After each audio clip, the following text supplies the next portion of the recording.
ancient history of India, from Stone Age to Islamic invasions, prehistoric India, we start this journey with prehistoric India from 400,000 BCE to 1000 BCE. This was the time when humans first started living in the Indian subcontinent.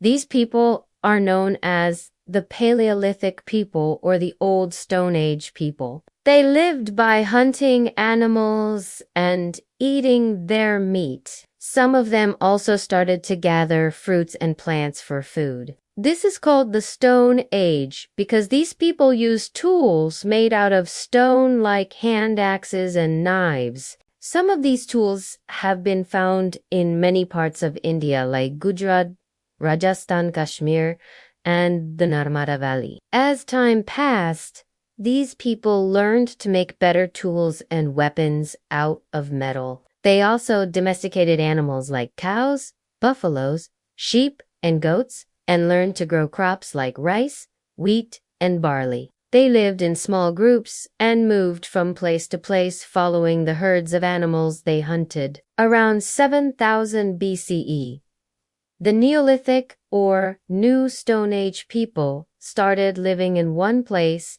and practicing agriculture. They also built houses and made pots and other useful things out of clay. Some important sites from this period are the Neolithic site at Kairand in the present-day state of Bihar and the megalithic structures at Brahmagiri and Maski in Karnataka, the Indus Valley Civilization. After the Neolithic Age came the Indus Valley Civilization between 2500 BCE and 1500 BCE. This was a very advanced civilization that lived in the western part of the Indian subcontinent around the Indus River. The people of this civilization built great cities like Harappa and Mohe, which had amazing things like plant streets, big houses, and public bathrooms, and were even protected by walls. They also made weights and measures to make sure that trade was fair and used a type of brick that is still used today. However, we don't know much about their culture and language as their script has not yet been deciphered. This civilization lasted for around 1000 years, but suddenly collapsed, probably due to changes in the weather and the drying up of the Saraswati River. Epic Age. Now, let's jump to the Epic Age from 1000 BCE to 600 BCE. During this time, the Vedic people who spoke Sanskrit settled in the northern part of India and started the tradition of the Vedic religion, which later became Hinduism. They also composed the 4 Vedas, which are Rig Veda, Samaveda, Yajurveda, and Atharva Veda.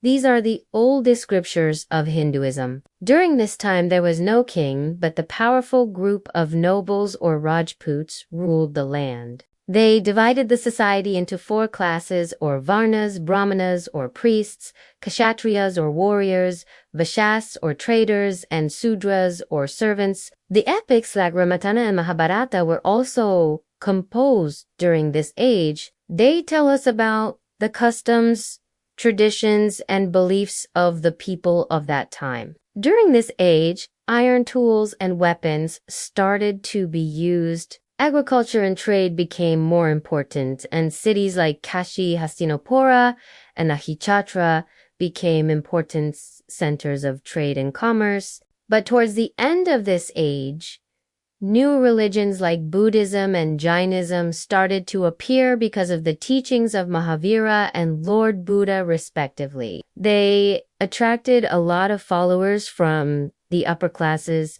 The Nanarian people of the lower classes could not read the Vedas,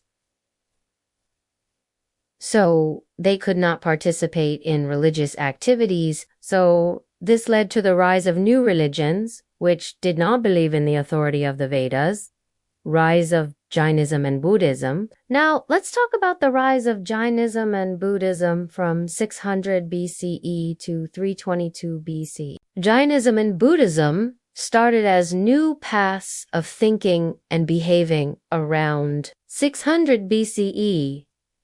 Mahavira was the last Tirthankara or teacher of Jainism, and he taught people to follow three principles: right faith, right knowledge, and right conduct. He said that the soul is immortal, and through meditation and good deeds, it can be freed from the cycle of birth and death. Buddhism started with Siddhartha Gautama, who later became known as Lord Buddha. He taught people the Four Noble Truths and the Eightfold Path.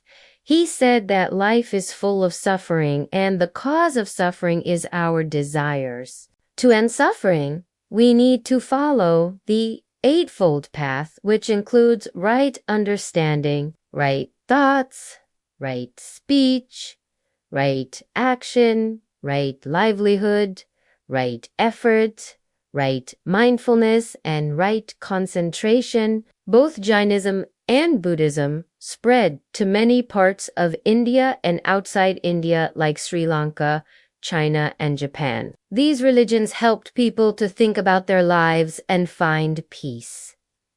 Mauryan Empire. Next, we come to the Mauryan Empire, founded by Chandragupta Maurya in 322 BCE. This empire was huge and stretched from Afghanistan to West Bengal. Bindusara and Ashoka were the next rulers after Chandragupta. Ashoka was the most famous ruler of this dynasty, and he followed Buddhism after seeing the harm done during the Kalinga War. He sent missionaries like Majjhima and Rakita to spread Buddhism all over India and beyond. He also built stupas to hold the relics of Lord Buddha and to attract pilgrims from all over. This empire lasted for 185 BC. After the death of Ashoka, the Mauryan Empire broke into smaller kingdoms. But during this time, trade and cultural exchange continued to flourish in India. Invasions and trade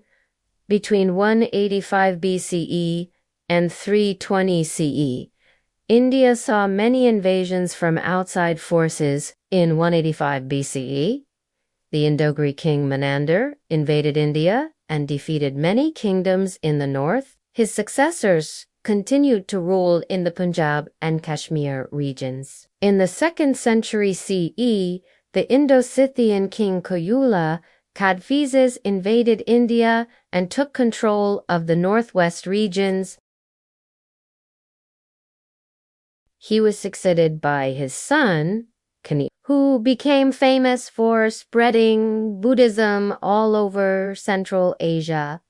In the 3rd century CE, the Indo-Parthian king Nerses invaded India and ruled over the Malwa region. In the meantime, the trade routes connecting India to the west were very active, and spices, cotton, ivory, and precious stones were exported to the Roman Empire. The riches obtained through trade helped some local rulers to build their power and establish new dynasties. Deccan and southern kingdoms. One such dynasty was the Satavahana dynasty, founded by Simukha in 65 BC. They ruled in the Deccan region and promoted trade and cultural exchange. Another dynasty was the Cholas, who ruled in the Kaveri Delta in the 3rd century CE. Their capital was Urayur, and they were known for their love of arts and architecture. Further south, the Pandyas ruled from Madurai and the Charas from the Malabar coast. All these kingdoms were engaged in trade with the Romans and the Chinese. The famous Silk Route connected India to China and other parts of Asia. Along these routes, merchants carried goods like silk, porcelain, and spices. Gupta Empire. The Gupta Empire, founded by Sri Gupta in 320 CE, is considered as the golden age of India. It was during this time that many famous rulers like Chandragupta, Samaragupta, and Kumaragupta ruled over the northern part of India. This empire saw a lot of development in science, art, and literature. Many famous works were written and performed during this time, like the play Shakuntala by Kalidasa and the romance epic. In astronomy, Aryabhata calculated the value of pi and explained how the sun, moon, and planets move in the sky. In mathematics, Brahmagupta gave rules to work with zero and negative numbers. In medicine, Susrat wrote the Susrat Samhita, which is still used as a reference book. In art, the temples of Khajuraho were built with beautiful sculptures and paintings. In religion, Hinduism started to spread again after the decline of Buddhism and Jainism. The Gupta Empire ended in 520 CE when it was attacked by the Hunas,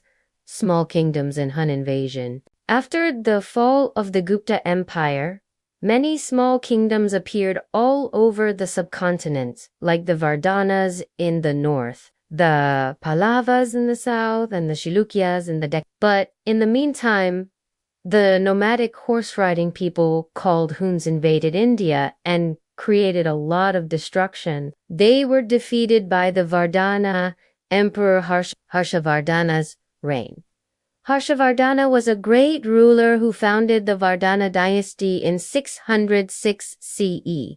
He ruled over almost the entire northern part of India and was known for his love of poetry and drama. He wrote many plays himself and encouraged others to write and perform. He also built many Hindu and Buddhist temples and promoted trade and cultural exchange. Southern dynasties. In the southern part of India, several dynasties continued to rule, like the Pallavas, the Pandyas, and the Cholas. The Pallavas were centered in Konchi and were famous for their rock-cut temples. The Pandya kings were based in Madurai and were patrons of the arts and literature. The Cholas, under the reign of Raja Chola and Rajendra Chola, expanded their kingdom to cover most of the southern peninsula. They built magnificent temples like the Brihadisvara temple at Then. They also went on military campaigns to conquer other kingdoms. Chola Empire. The Cholas were a powerful dynasty that ruled in the 9th century to the 13th century. They controlled most of the Indian peninsula. Raja Chola built a huge empire, and his son Rajendra Chola conquered the Maldives and Laguri, Sri Lanka. Rajendra also went on a military campaign to defeat the Chera dynasty. The Cholas excelled in art, architecture, and literature. Their temples were marvels of engineering, and their bronze statues are famous for their beauty and detail. Northern kingdoms. Meanwhile, in the northern part of India, new kingdoms arose, like the Rashtrakutis and the Palas.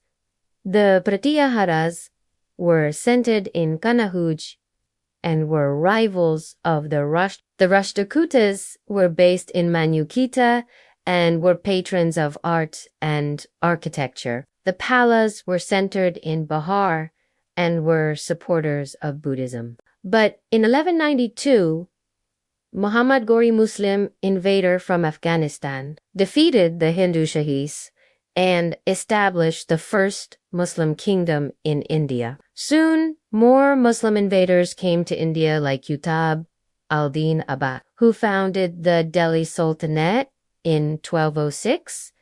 These Muslim invasions marked the beginning of the medieval period in India. Thank you for watching. If you enjoyed this video, please hit the like button and subscribe for more educational videos.